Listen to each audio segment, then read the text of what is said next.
तस्मै श्री गुरुवे नमः।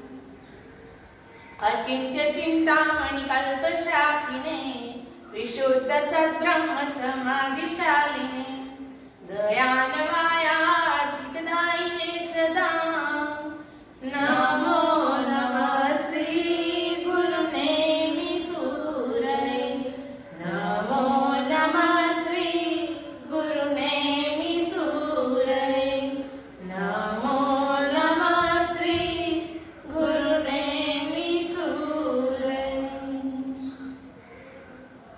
पर्वादिराज पर्व पर्युषण का आज दूसरा दिन है। पहले दिन पर्युषण के अंदर श्रावक को करने के 5 कर्तव्य का झलक दिया था। आज दूसरे दिन यानी कि वार्षिक कर्तव्य 12 महीने के अंदर श्रावक को करने के कर्तव्य यानी कि श्रावक को क्या क्या करने योग्य है जिससे उसके परिणाम निर्मल होते हैं, उसके आत्मा का कल्याण होता है। आज ये 11 कर्तव्य दूसरे दिन का महत्व होता है और कल दैनिक कर्तव्य भी समझाएंगे और औषध व्रत भी समझाएंगे। अभी आज का और दूसरा प्रवचन का टॉपिक है प्रत्याख्यान, क्योंकि 11 कर्तव्य करने हैं तो प्रत्याख्यान में जरूर आना है। प्रत्याख्यान का मतलब होता है अटकना। देखो शास्त्र के अंदर 9 तत्व, शायद आप सभी ने नाम तो सुने ही होंगे, नहीं सुनेंगे आज सुन लो। 9 तत्व कौन से है? तो जीव, अजीव, पुण्य, पाप, आश्रय, संबंध, बंध, निर्जरा और मोक्ष। ये 9 तत्व श्वेतांबर मूर्ति पूजक में भी है, स्थानकवासी में भी है, तेरापंथी में भी है और दिगंबर में भी। चारों 4 फिरके में यह 9 तत्व है और है ही। और इतना ध्यान रखो कि अजैन होंगे उसमें भी उसकी डेफिनेशन अलग होगी, लेकिन ये 9 तत्व तो जरूर है। और ये 9 तत्व में सबसे अगर महत्वपूर्ण है तो वो आश्रव। आश्रव यानी कर्म का आना। कर्म आते ही जाएंगे और अगर रोकेंगे नहीं तो जीव कैसे अपने मोक्ष की ओर पहुंच पाएगा। अभी आप लोग बोलेंगे कि कर्म को रोके कैसे? देखो एक घर है और घर के अंदर बारी और दरवाजे सब, खिड़कियां और दरवाजे सब खुले हैं और फिर आप कितना भी झाड़ू निकालो तो घर साफ नहीं होगा। उसी तरह अगर कर्म का आना चालू ही है, फिर आप कितनी भी आराधना करो लेकिन कोई नियम में नहीं हो, कहीं अटके नहीं हो, तो फिर आप कैसे कर्म से बाहर निकल सकेंगे? तो प्रत्याख्यान का मतलब है अटकना और नियम में आना। अभी आप लोग को कोई ना कोई जरूर जीवन में नियम होना चाहिए, तो ही आप अपने भावों को बदल सकेंगे। और नियम तो आप बाहर से लेते हैं लेकिन अंदर भाव पूरे बदल जाते हैं। अभी आपको एक एग्जाम्पल से समझाना है। जब शुरुआत होती है ना आराधना की, तब वो नियम और वो पचखान जो करते हो ना, उसमें बहुत प्रॉब्लम आता है। एक भाई का मुझे विनती करना है कि महाराज साहब मुझे सामयिक करनी है, लेकिन जब भी मैं सब कुछ तैयार करके बैठता हूँ और कुछ न कुछ ऐसा निमित्त आ जाता है कि मेरे से सामयिक नहीं होती। मैंने बोला एक काम करो, सामयिक क्यों नहीं हो रही? कि भाव भी है, परिस्थिति भी है, कटासना बिछा के भी रखता हूँ, लेकिन जैसे ही मैं वो करने जाता हूँ कोई ना कोई कारण आ जाता है, वो सामयिक अटक जाता है। तो आप मुझे ऐसा कोई नियम दो कि जिससे मेरा सामयिक अटके। मैंने उनको बोला कि आप 1 वीक के लिए नियम ले लो कि आपको सामयिक एक दिन अगर आप सामयिक नहीं करो तो 500 रुपये है वो आपको साधारण यानी सत मार्ग पे वापरने की। उसने बोला ये तो कोई बात नहीं है, ठीक है चलेगा। फिर एक दिन वो 1 वीक के लिए वो सामयिक का पचखान लेके गए। 1 वीक के अंदर उसने 5 दिन वो 500 रुपये भरे, 2 दिन सामयिक हुई। वापस वो आए कि गुरुदेव अभी 2 दिन हुई, 5 दिन तो सामयिक छूटी गई। मैंने बोला एक काम करो, थोड़ा उसका रेट बढ़ा लो, अपने आप काम हो जाएगा। नहीं ये 500 की जगह 2000 रुपये, एक गुलाबी नोट रख लो, एक सामयिक नहीं हुई तो 2000 रुपये सद्रव्य में वापरने थे। उसको बोला ठीक है। जैसे ही उसका रेट बढ़ गया, वो सामयिक करने का जो था वो टूटने का कम हो गया। पूरे वीक के अंदर एक ही बार सामयिक अटकी। फिर बोला कि अभी एक काम करो, 5000 एक सामयिक अटके तो 5000 रुपये भरने के। उसने नियम तो लिया, फिर साल में कभी सामयिक देने एक भी दिन बिना समय के नहीं जाता। देखो नियम भी आपको सबसे ज्यादा किससे प्यार है? तो पैसों से। और जब पैसों का कंट्रोल आता है अपने आप नियम आप करते जाते हैं, लेकिन फिर आगे वो समय का महत्व समझ के आपको आगे बढ़ना है। जैसे कि कोई बॉटल है, उसके ऊपर ढक्कन नहीं है तो वो बॉटल काम की नहीं है। वैसे ही आपके जीवन में नियम नहीं है तो वो काम की नहीं है। 11 कर्तव्य श्रावक कब कर सकते हैं? क्योंकि उसके जीवन में अगर नियम होंगे तो ही ये कर सकता है। कोई भी वाहन हो और उसको ब्रेक नहीं है तो वो वाहन काम का है। कोई भी मशीनरी हो, उसको बंद करने का या अटकाने का कोई मशीन स्विच नहीं हो तो वो मशीनरी बेकार है। कोई भी चीज के अंदर अटकना बहुत ही जरूरी है। नदी है तो उसके ऊपर बंद है, वो पानी को डैम जो बनाते हैं वो अटकाने के लिए होता है। तो इतना ध्यान रखो, नियम बहुत ही आवश्यक है। अगर कोई एक दृष्टांत से मैं समझा दी कि अगर नियम लिया और मन विचलित हो गया, बाहर से नियम का पालन कर रहे हो लेकिन मन विचलित हो गया तो उसको कैसे कंट्रोल में करना। एक संत थे, पहले के जमाने की बात है। उनके पास एक राजकुमार आया, बोला कि मुझे संयमित होना है। संत ने थोड़े दिन राजकुमार को साथ में रखा, उसके भाव संयमित के मजबूत रह गए। मुझे संयमित होना ही है, मुझे संयम लेना है। उसने संत ने उसको दीक्षा दे दी। वो संत की अजैन की दीक्षा थी तो ठीक है, दीक्षा दे दी राजकुमार को। फिर जब दीक्षित हो गया फिर उसकी पूरी जीवन शैली बदल गई। दीक्षित होने के बाद संत ने उसको बोला, एक दिन तो गया, दूसरे दिन बोला कि आज आपको एक श्राविका का घर था, उधर आपको भोजन के लिए जाना है। उसने बोला ठीक है। वो मन में जाते जाते सोचने लगा कि क्या मैं राजकुमार था तब कैसा था कि जो मन में था वही भोजन मुझे मिलता था। आज क्या मालूम क्या भोजन मिलेगा और कैसे मिलेगा, क्योंकि बहुत ही भूख भी लगी है। फिर भी ठीक है, वो उधर पहुंचता है। वो जो बहन थे उसने बोला कि आप थोड़ी देर बैठो संत, मैं जरा खाना बना लूं। और फिर वो मन में सोचता रहा, क्या मालूम क्या खाना बनाएगी, वही चिंतन उसका चल रहा था। और जब वो खाना खाने बैठा तो पूरा जो उसके मन में था वही खाना था। वो खाना खाते हुए सोच रहा है कि ऐसे तो घर में था, जब महल में था तो खाना खाने के बाद आराम करता था, इधर तो कहाँ आराम मिलेगा। जैसे ही खाना खत्म होने को आया वो बहन ने बोला कि अभी स्वामी जी आप थोड़ा सा आराम कर लो। वो तो सोच में पड़ गया, ये क्या बात होगी। वो थोड़ा आराम करने लगा। फिर उसने वो बहन को बुलाया और बोला कि मैं जो सोचता हूँ वो आपको कैसे मालूम पड़ जाता है। वो बहन ने बोला कि मैं साधना और आराधना में रहती हूँ, इसकी वजह से जो भी आप सोचते हो वो मुझे मालूम पड़ जाता है। वो संत तो ये सुन के ही घबरा गया। उसने 10 मिनट में बोला ठीक है, मैं इधर से रजा लेना चाहता हूँ। और उस बहन ने बोला कि ठीक है, जरूर आप पधारना। और फिर वापस वो फटाफट अपने आश्रम में पहुंच गया। आश्रम में जाते ही उसने अपने गुरु को बोला कि कल मैं ये श्रावणी का वहाँ खाना यानी भोजन लेने के लिए मैं नहीं जाऊंगा।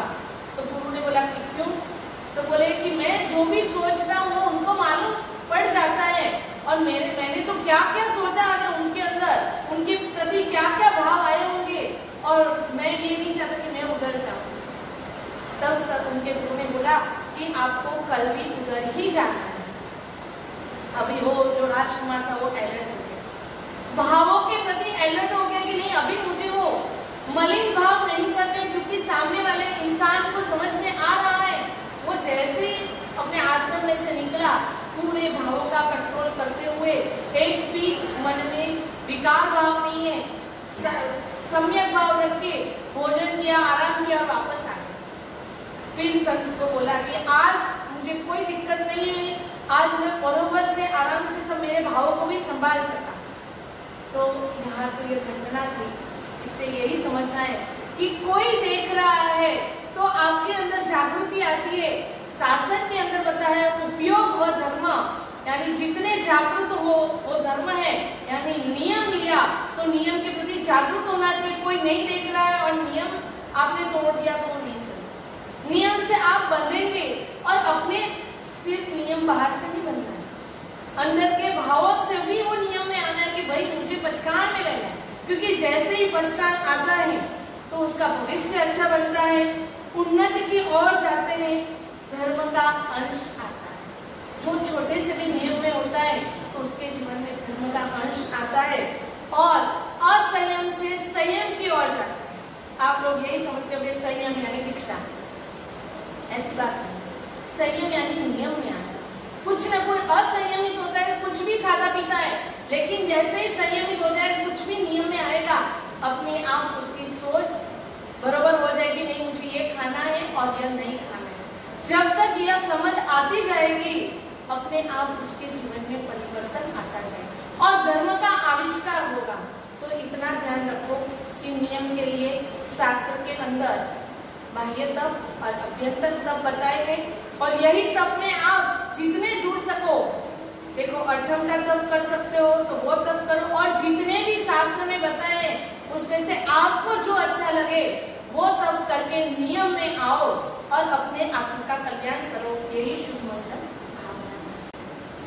नमो दुर्वारागादि वैरिवार निवारिणे अर्हते योगिनाथाय महावीराय ताइने।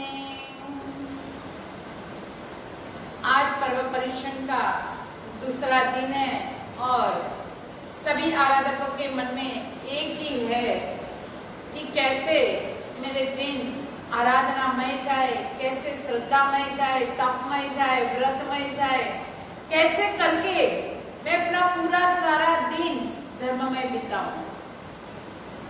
देखो पर्युषण के दिन आए, उसके पहले आप सभी के मन में जो संकल्प विकल्प थे वो स्थगित हो गए। क्या हुआ कि जैसे पहला दिन आया, उपवास कर लिया, आज सबने नौकादशी कर ली, किसी ने एकादश न करा, किसी ने छठ का बचकान लिया था तो छठ होगा, किसी को 28 करनी है तो उपवास होगा, पर सबने अपने आत्मा को तारने के लिए कुछ न कुछ नियम में बंधे और कुछ न कुछ छोड़ा है। तो यही तो अपने पर्व पर्युषण का महत्व है, यही तो अपने पर्व पर्युषण का सेलिब्रेशन है। इसी तरह तो हम इसका सेलिब्रेशन करते, उसका उत्सव मनाते, महोत्सव मनाते हैं। तो आज का दिन हमने रखा है प्रत्याख्यान के ऊपर, आपको थोड़ी डिटेल में समझाया जाएगा। व्यक्ति कब नियम में बंध सकता है और नियम में बंधा वो कैसे बोल सकते हैं? जब कोई भी चीज के प्रति आपको छोड़ने की भावना हुई तो आप नियम लाना चाह सकते हो कि चलो मुझे ये चीज का त्याग करना है, तो आज से मैं ये चीज को छोड़ रहा हूँ। छोड़ने के बाद वह चीज की आसक्ति में नहीं रहना, वो सच्चा नियम होता है। दूसरा, आप कहीं पे भी जाओ तो अपने नियमों को ध्यान में रखना है। अपने चित्त में वो रहता है, अपने मन में वो रहता है कि मैं नियम में बंधा हुआ हूँ, और वो चीज को छोड़ने से उसका पुण्य उपार्जन भी होता है। आपके जीवन के अंदर चित्त की शुद्धि होती है। प्रत्याख्यान में आओगे, नियम में बंधोगे तो आपके जीवन के अंदर चित्त की शुद्धि होती है, परिणाम की शुद्धि होती है और धीरे धीरे करके आत्म कल्याण की ओर जा सकते हो। दूसरा, व्यवहार से आप कई जगह से अपने एथिक्स में आते हो, कई जगह आप पढ़ने के चांसेस कम हो जाते हैं और अपने जीवन के अंदर भय संज्ञा या आदि जो अलग अलग संज्ञाएं हैं, भय संज्ञा, आहार संज्ञा, मैथुन संज्ञा, परिग्रह संज्ञा आदि के ऊपर विजय पा सकते हो। तो यह प्रत्याख्यान का बहुत ही महत्व रहता है। पर हमने हमेशा छोड़ने की बात करी है, क्या पाया है उसके ऊपर नजर ही नहीं करी। एक छोटा सा नियम भी परमात्मा की आज्ञा से लिया जाए तो वो नियम आपको कितने दुर्गुणों से बचा लेता है, आपके जीवन के अंदर कितनी साधना लेकर आ जाता है, पर उसके ऊपर नजर करनी होगी। जैसे कि हम समझे कि चक्रवर्ती जो होते हैं, वो चक्रवर्ती जब 6 खंड जीतने को निकलते हैं, चक्रवर्ती है, कितनी रिद्धि सिद्धि, पर उनका एक ही लक्ष्य होता है कि 6 खंड के ऊपर विजय पाना है। वो अपने 6 खंड की विजय यात्रा के दरमियान कुछ न कुछ नियमों में बंधे हुए होते हैं, और वो नियमों में एक और नियम भी है कि वो अठम तप भी करते हैं, और वो 1 नहीं, 2 नहीं, 3 नहीं, 13 अठम करते हैं। ऐसे अठम तप से वो आगे आगे बढ़ते हैं और उन लोगों के जीवन में वो आत्मिक रिद्धि सिद्धि भी प्राप्त होती है और बाह्य रिद्धि सिद्धि तो प्राप्त होती ही रहती है। परमात्मा के पूर्व भाव को देख लो। नंदन मुनि के भाव में, नंदन ऋषि के भाव में कितने मास क्रमण करे थे। तो फिर ऐसे ऐसे जैसे जैसे उनके जीवन में साधनाएं आती रही, वैसे वैसे आत्मा का उत्थान होता रहा। इसके आगे देखे तो हम तप की बात करते हैं, तब सुंदरी का तप याद आ ही जाता है। उन्होंने कौन सा तप करा था, कौन सा नियम लिया था? उन्होंने देखा कि अपने सौंदर्य के कारण उनको संयम नहीं मिल रहा, तो उन्होंने सौंदर्य को शुष्क करने के लिए आमिल का तप ले लिया। और वो भी 1 दिन 2 दिन 3 दिन नहीं, 60,000 वर्ष तक किया। और ऐसे तप करके उन्होंने अपने आत्मा का कल्याण किया। काय कलेश की बात हो गई, कार्योत्सर्ग की बात करें, संलीनता की बात करें, तो अलग अलग व्यक्तियों ने अलग अलग इतिहास के पन्नों में देखा गया है कि व्यक्तियों ने अपने जीवन के अंदर कैसे साधना के बल से, कार्योत्सर्ग के बल पे चंद्रवसन राजा ने अपने आत्मा का कल्याण करा था। संलीनता को देखो तो चंड कौशिक, जो चंड कौशिक जब परमात्मा को नहीं मिले थे तब तक उसकी आंख में विष था, उसको पता था और सबको जलाते रहते थे। पर जैसे ही परमात्मा का संयोग हुआ और वो घटना घटी जिससे उनको जातीय स्मरण ज्ञान हुआ, तब से क्या हो गया, छोटा सा एक नियम ले लिया कि मैं किसी के ऊपर गुस्सा नहीं करूंगा। अपनी ये जो आंख में विष दृष्टि है उसको दिल में ही वो उल्टे रहते थे, किसी के सामने देखते नहीं थे। और ऐसे तपस्वी सर्प को देख के सब उसकी पूजा करने आ जाते हैं। छोटे छोटे नियमों से, छोटे छोटे प्रत्याख्यान से, छोटे छोटे अपने जीवन के अंदर बंधनों से आप कैसे आगे बढ़ सकते हो वो तो समय ही बताता होगा। जैसे कि वंशचूल के जीवन को देखो, कुछ नहीं था, लुटारा था, चोरी और सबका सब लूट लेना वही उसका पैशन था। तो उसके ऊपर उसने क्या विजय पाया कि गुरु ने बोला कि मैं चतुर्मास इधर करना चाहता हूँ, और उन्होंने चतुर्मास के बदले उनको नियम दिया, और नियम के रूप में ऐसा दिया कि कौवे का मांस नहीं खाना है। दूसरा, जो फल के बारे में आप जानते नहीं हो वो फल नहीं खाना है। तीसरा, किसी के ऊपर वार करना है तो 7 पगला पीछे हट के वार करना है। और चौथा, जो राजकन्या है, राज स्त्री है, उसके साथ कभी अव्यवहार नहीं करोगे। ऐसा 4 नियमों के पालन से ऐसा होता है कि उसके जीवन में एक एक घटनाएं घटती है और उसमें ये नियम उसको याद कराते हैं कि तू अटक जा, तू अटक जा, तू अटक जा। जब आप पचकान से बंधते हो तो अंदर से अंतरात्मा की आवाज आती है कि तू रॉन्ग कर रहा है, हे आत्मन तू इधर गलत कर रहा है, तू जाग जा। और ऐसे ही भक्चुल के जीवन में अपने आत्मा को तारने का मौका मिल गया। दर्शन ज्ञान और चारित्र की शुद्धि से अपने आत्मा का कल्याण कर पाए। हर तरीके के नियम होते हैं। आप एक छोटा सा नियम ले सकते हो कि मेरे जीवन में मैं जो भी बिजनेस करूं उसमें इससे ज्यादा नहीं गिरूंगा, इससे ज्यादा कभी किसी के साथ अन्याय नहीं करूंगा, इससे ज्यादा पैसे कमाने की लालच में मैं झूठा व्यवहार नहीं करूंगा। दूसरा, मैं अपने जीवन में कभी आत्महत्या करने का सोचूंगा नहीं, आत्महत्या करने का स्टेप नहीं लाऊंगा। ऐसा नियम भी आपको कई जगह से बचा सकता है। तीसरा, किसी के आंख में आंसू आए ऐसे शब्द नहीं बोलूंगा। शब्द से, व्यवहार से आप ऐसे सोच सकते हो कि कितने नुकसान पहुंचाए अब तक हमने कई लोगों को, कितने के दिल दुभाए हैं। तो ऐसे छोटे छोटे नियम जो होते हैं, ऐसी छोटी छोटी जो आराधनाएं होती है, वो आपको बड़े लेवल से फायदा कराती ही है, आपके आत्मा का उत्थान कराती ही है। एक जो मुनि थे, उन्होंने एक दारू पीने वाले को ऐसी बाधा दे दी कि तू तेरे परिवार का कल्याण चाहता है तो एक नियम ले ले कि तुझे दारू पीना है तो भले पी, जो करना है कर, पर जब भी करेगा तो एक गांठ बांधने के बाद उसको छोड़ना है और वो छूटे तब तू पिएगा। वो दारूडिया ने ले ली बाधा और फिर हर रोज वो नियम के मुताबिक गांठ बांधता और गांठ छोड़ता। एक दिन ऐसा हुआ कि गांठ ऐसी बन गई कि छूट ही नहीं रही थी, पर नियम के प्रति उसकी श्रद्धा जबरदस्त थी। तो ऐसे हुआ कि वो गांठ खुली नहीं और वो धीरे धीरे धीरे धीरे स्थिर हो गया और अपने जीवन में हमेशा के लिए दारू को हाथ लगाना छोड़ दिया। देखो, एक इतने नीचे गिरे हुए इंसान को भी एक छोटा सा नियम इतना डाल सकता है, तो क्या हम अभक्ष खाना नहीं छोड़ सकते? क्या हम कंदमूल खाना नहीं छोड़ सकते? क्या सचिव के ऊपर थोड़ा बहुत भी कंट्रोल नहीं आ सकता? क्या ऐसी चीजें बारिश में नहीं दे सकते हैं, पर इसके प्रति लक्ष्य नहीं है। एक दादाजी का बर्थडे सेलिब्रेशन था, सबने बहुत अच्छी तरह से सब सजाया। उनकी उम्र 90 हो गई थी और 91वां बर्थडे था और सबने अलग अलग तरीके से उनको गिफ्ट देने आए और सेलिब्रेट करते थे, विश करते थे। फिर लास्ट में पूरा परिवार साथ में बैठा और दादाजी को पूछा, दादाजी अब आपको क्या चाहिए? आप जो बोलो वो चाहिए, हम देने को तैयार है।